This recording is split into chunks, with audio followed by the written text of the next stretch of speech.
اشهد صلاة الفجر مع الجماعة حتى ترى عجب العجاب.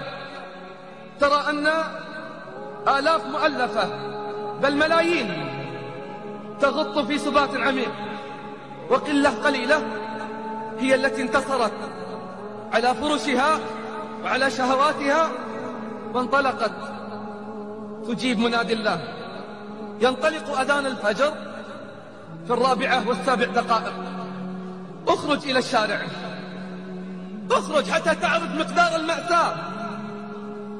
فلا تكاد ترى سيارة تتحرك، لا تكاد ترى إنسان يسير، لا تكاد تسمع أصواتا في البيوت. ادخل المسجد ترى آباء وكبارا في السن وقلة قليلة من الشباب الذين هداهم الله، والبقية الباقية تغط في سبات عميق، والبقية الباقية تغط في سبات عميق. ثم اخرج بعد صلاة الفجر بساعة، ثم اخرج بعد صلاة الفجر بساعة وانظر إلى الناس قد ملأوا الطرقات والتقاطعات وانتشروا في مناكب الأرض يطلبون الدنيا، ما كأن الله قبلها بساعة ناداهم مناديه: الصلاة خير من النوم. وواقع حال كثير من الناس يقول النوم خير من الصلاة.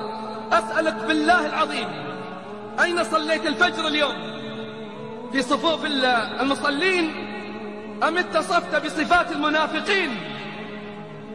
أليس أثقل الصلوات عليهم صلاة الفجر وصلاة العشاء؟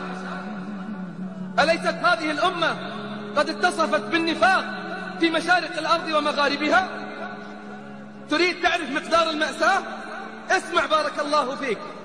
زرت ثانوية من الثانويات منذ أيام مضت، وبعد أخذ وعطاء تعداد المدرسة أكثر من 800 طالب في ريعان الشباب، أعمارهم تجاوزت 18 و19 و20 عاما.